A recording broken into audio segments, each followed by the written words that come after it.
देशाच्या अर्थकारणाचा खऱ्या अर्थानं पाया ज्यांनी रचला आणि या देशाला आज जी काही प्रगतशील देश म्हणून जगभरामध्ये जी ओळख भारताची निर्माण झाली ती मनमोहन सिंगजींच्या काळामध्ये केलेल्या धोरणांमुळं, लिबरलायझेशनमुळं आज मध्यमवर्गीय सामान्य माणसाला एक आधार देण्याची अर्थकारण त्यांनी त्या ठिकाणी केली. आणि आज हे नेतृत्व हरपणं हे देशाच्या दृष्टीनं अत्यंत एक वाईट घटना म्हणावी लागेल. आणि आमच्या वतीनं, काँग्रेस पक्षाच्या वतीनं आम्ही त्यांना श्रद्धांजली या ठिकाणी अर्पण केलेली आहे.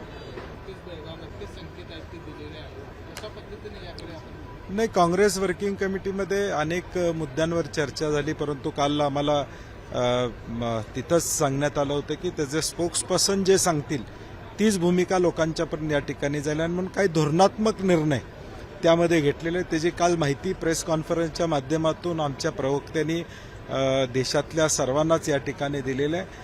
आज स्वर्गीय महात्मा गांधीजींनी 100 वर्षापूर्वी काँग्रेसची धुरा त्या भूमीमध्ये घेतली होती आणि त्याला 100 वर्ष पूर्ण होत असताना त्या निमित्तानं तिथं CWCची मीटिंग होणं हे एक ऐतिहासिक क्षण होता.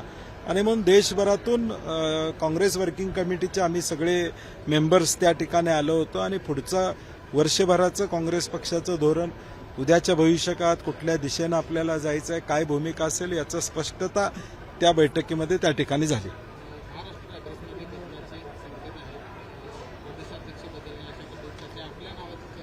नाही, अजून वेगवेगळ्या चर्चा आपल्याला वेगवेगळ्या संदर्भात त्या ठिकाणी ऐकायला मिळतात. शेवटी पक्षश्रेष्ठी या सगळ्या बाबतीत निर्णय घेतात. मूळतः झालेल्या विधानसभेच्या निवडणुकीनंतर त्याचं चिंतन करणं, एवढ्या मोठ्या प्रमाणात या सगळ्या गोष्टी कशा घडल्या याचा अभ्यास करणं हे आमचं सातत्यानं निवडणूक झाल्यापासून या ठिकाणी चालू आहे. आणि म्हणून वेगवेगळी कारणं यामध्ये पुढे आलेलं आहे. त्याचा सध्या अभ्यास आमचा प्रदेश काँग्रेस म्हणून सगळेजण करत आहोत.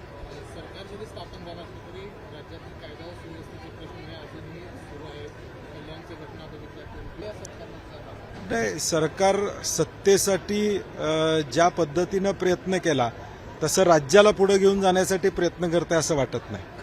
परभणीतली घटना असेल, बीडमधली घटना असेल, बदलापूर झाल्यानंतर सुद्धा गृह खातं सुधारलेलं नाही, कल्याणमध्ये झालेली घटना असेल किंवा कोयता गँग पुण्यामध्ये चाललेल्या घटना असतील, कायदा आणि सुव्यवस्था राहिली आहे का नाही असा प्रश्न साधारणपणे आज या राज्यामध्ये त्या ठिकाणी निर्माण झालेला आहे.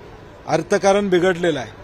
शिक्षकांचा पगार जो नेहमी या ठिकाणी 27 तारखेला होतो तो होईल का नाही अशी साशंकता आम्हाला कळते. आता 1 तारखेला कळेल, पगार झाल्यावर सरकारी नोकऱ्यांचा पगार कर्मचाऱ्यांचा झाल्यावर कळेल की आपल्याला हा पगार झालाय का नाही.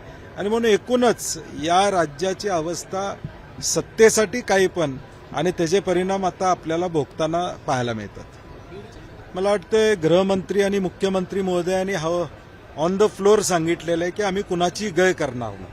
आता महाराष्ट्रातली जनता वाट बघते की ते नेमकं कुणासाठी बोलले होते, कुणाकडे हा इशारा त्या ठिकाणी होता. आता बघूया पुढच्या काळामध्ये. आता 16 दिवस झाले, अजून कारवाई काही झालेली नाही. आतून किती दिवसात कारवाई होणार आहे, खरे आरोपी पकडले जाणार आहेत का, कोण पाठीमागं होतं, त्या सगळ्याचा ते शेवटपर्यंत आम्ही पोचणार, कुणालाही सोडणार नाही अशी भीमगर्जना त्यांनी केलेली आहे. सभागृहामध्ये संपूर्णपणे बीडचा विषय असेल, परभणीचा विषय असेल, राज्यातली एकूण कायदा सुव्यवस्था असेल, या सगळ्यांवर चर्चा त्या ठिकाणी झाली. परंतु सरकार म्हणून जी भूमिका घेणं अपेक्षित आहे ती त्या ठिकाणी आम्हाला दिसलेली नाही. एबीपी माझा, उघडा डोळे बघा नीट.